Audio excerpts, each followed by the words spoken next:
So, how can employees succeed with taking climate action at the workplace? By modeling corporate behavior in 3D. Last week in episode 21, we saw how employee software engineer Dave Jackson of our fictitious ABC Corp succeeded by using virtual focus group and strategic planning. Dave's enlightened customer-focused approach not only improved ABC corporate software and technical support, but also served future entrepreneurs with inspiring community-based mentoring on technology innovation that potentially serves our planet climate action-wise really well. What a great way to model socially responsible corporate behavior for our CEO Dave and members of his whole enterprise-wide leadership team. Now, as our Taking Climate Action megastory continues to unfold, let's look back and see how our amazing employee Lizzie succeeds next as she strategizes with the amazing Carla Jackson and introduces us to Project Drawdown's Excellent Climate Solutions 101 learning content to help us all fast track. So here we go. Here is part 6. Hi, Carla. Thanks for meeting with me over coffee and working with me to take positive climate action via the development of our employee YouTube channel and program series. You're welcome. It will be great to work with you. What's on your mind about program series ideas that make sense for taking effective climate action over YouTube? Well, for starters, these folks at Project Drawdown have produced an excellent 6-unit series on YouTube. It's called Climate Solutions 101. We can use this series to bring folks up to speed quickly. Great. What does Project Drawdown's YouTube series cover? Well, Unit 1, called Setting the Stage, focuses on how we got to this moment in the history of climate change, and when and how climate solutions got started in the first place. Nice. Yes, and then Unit 2, called Stopping Climate Change, focuses on how to stop it by achieving what we are now calling drawdown. And it's a major challenge, because everything's connected and impacted by climate change disruption, the extreme weather we've been experiencing, the drought, the starvation and death, the more frequent and more massive hurricanes, destruction and flooding, the raging wildfires, the impact on our life-sustaining water supply, our food, the very air we breathe, the mass migration we're seeing, the threat of civil unrest and war, the threat to our security, to our health and to our livelihoods, the impact on the entire world's global economy, and the troubling catastrophic threat to all species life on Earth if we pass critical global warming tipping point thresholds. Wow! It's a huge climate change challenge, isn't it? Yes, it is, but it's simultaneously a huge climate action opportunity when we address it with right thinking and right action. And that's right where Unit 3, called Reducing Sources, comes in. So what exactly are these sources of carbon that we need to draw down? Okay. What's great about Unit 3 is that it describes each carbon source, and it breaks down the percentage of its carbon emission, sector by sector. So you can see what the climate change challenge is. And, implicitly, what the climate action opportunity is. And believe me when I tell you that front-running entrepreneurs are already jumping on a virtual myriad of business opportunities. Multiple climate change challenges are actually a virtual cornucopia of climate action opportunities, in each and every sector. Project Drawdown's website drawdown.org lists over 80 categories of climate solutions that need to be better known, liked, trusted, tried, bought again and recommended, possibly and preferably at a world-class, big reach, near-zero carbon footprint virtual conference and trade show, now coming together, that could even include a new careers job fair. Victoria Brown, Vice President of Business Solutions of New World Communications, has been continually updating me and bringing me up to speed on progress being made via their mobilization campaign. Awesome.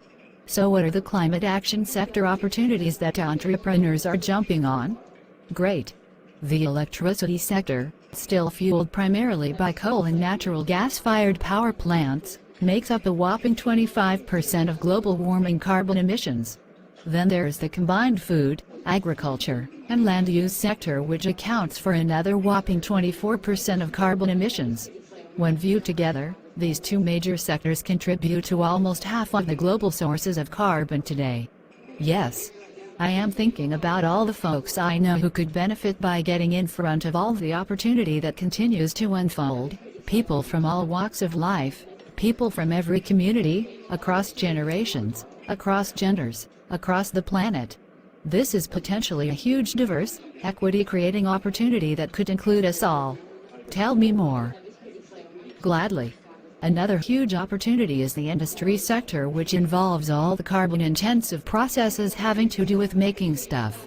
We're talking about all the steel, the cement, the plastics, as well as all the waste that needs to be managed better, which accounts for another whopping 21% of carbon being emitted that needs to be drawn down.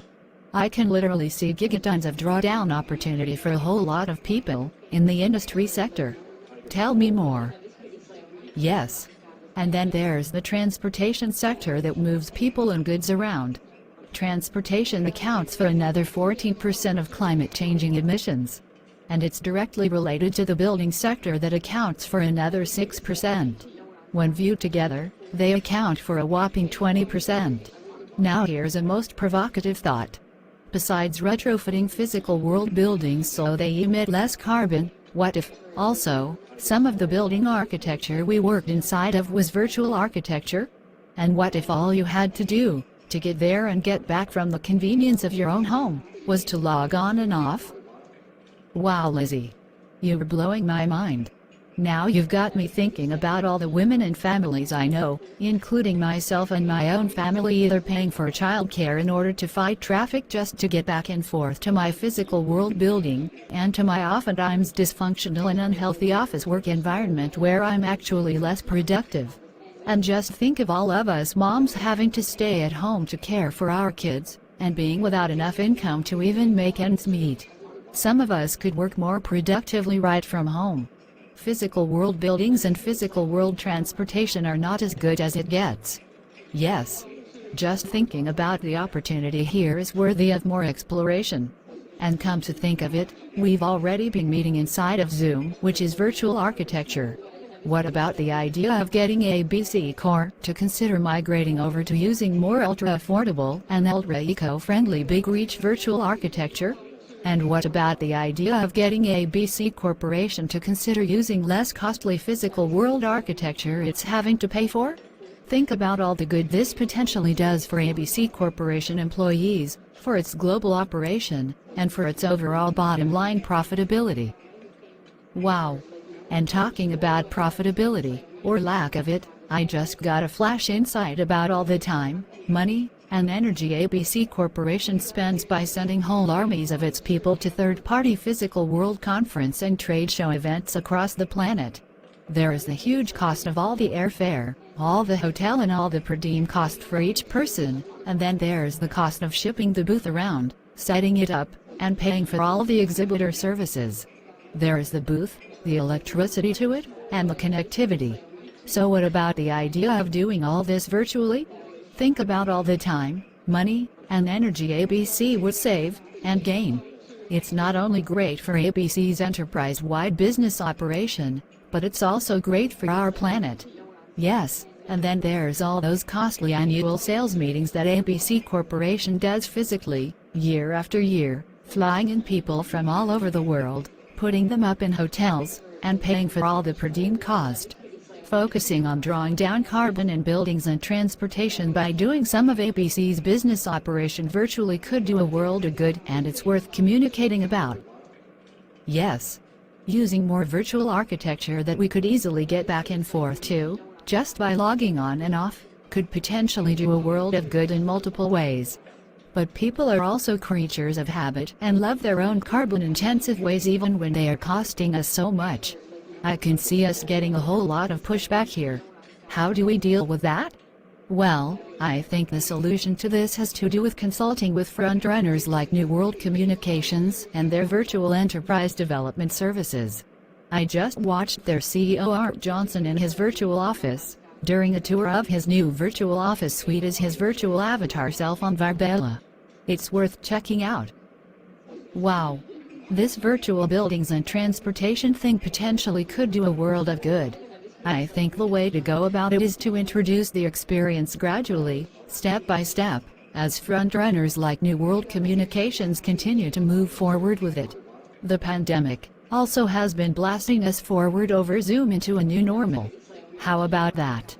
Yes. The pandemic and this new normal made us all work differently and more creatively, and that's a good thing, fostering outside the box thinking in action. Now let me tell you about Units 4, 5, and 6. Great. Tell me more. What is Unit 4 about? And what's the opportunity here? Well, Unit 4 is about supporting carbon sinks, and it has to do with supporting nature's own natural carbon cycle. Carbon sinks are our forests, oceans, and land formations such as peat bogs and mangroves. They are called natural carbon sinks because they naturally draw down carbon. That is, when they are healthy, and when the natural carbon cycle is in balance. But the world's scientists have been telling us that world's natural carbon cycle is currently out of whack because we haven't understood and appreciated nature and our natural resources and ecology situation all that well. So the opportunity here would be to get more folks into the outdoors to experience and appreciate the joy, beauty, and intelligence of these natural carbon sinks firsthand. We need to get folks of all ages, and from all communities, walking in the woods and getting on the water to experience this firsthand.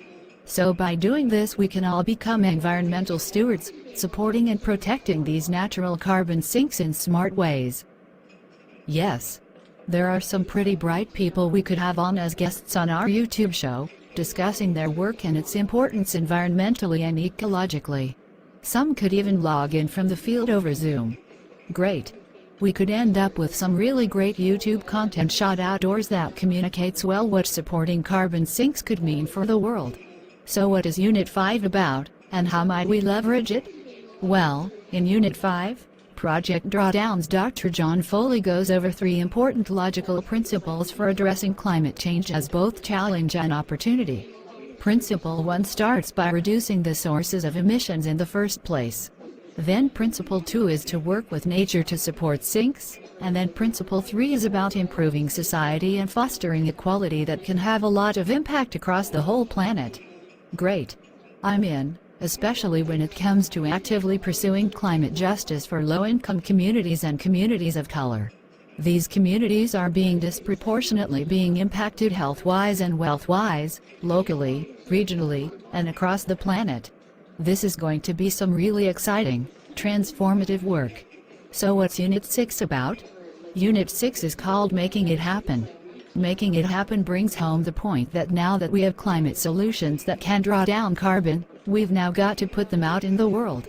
We can have our audiences learn a lot from Project Drawdown's Great Climate Solutions 101 curriculum, but we need to effectively communicate to more people that it's not too late to stop climate change. We have enough solutions right at our fingertips to solve our climate problems. We simply have to put them out in the world. And we need to remember that these solutions are not only good for us, but that they make for even a better, more diverse, more equitable, and inclusive world. So ours is going to be one awesome YouTube channel indeed. And we can make it happen. Wow. Isn't it great to see how Lizzie and Carla are succeeding with their strategizing that not only improves ABC Corp's bottom line by reducing losses and making gains, but also promises to take timely climate action really cost effectively? So what about your own passion for people, organizations in our planet, and taking effective climate action that also impacts your life and your business in really good ways? We here at New World Communications can help you with that using a whole cornucopia of resources. So let's get started. You can call or text me at 1-206-920-8067 or email me at support@newworldcom.com or visit our website and browse our resources and request a complimentary Zoom session with you and key members of your team. By us all working together, we can do this. So here we go.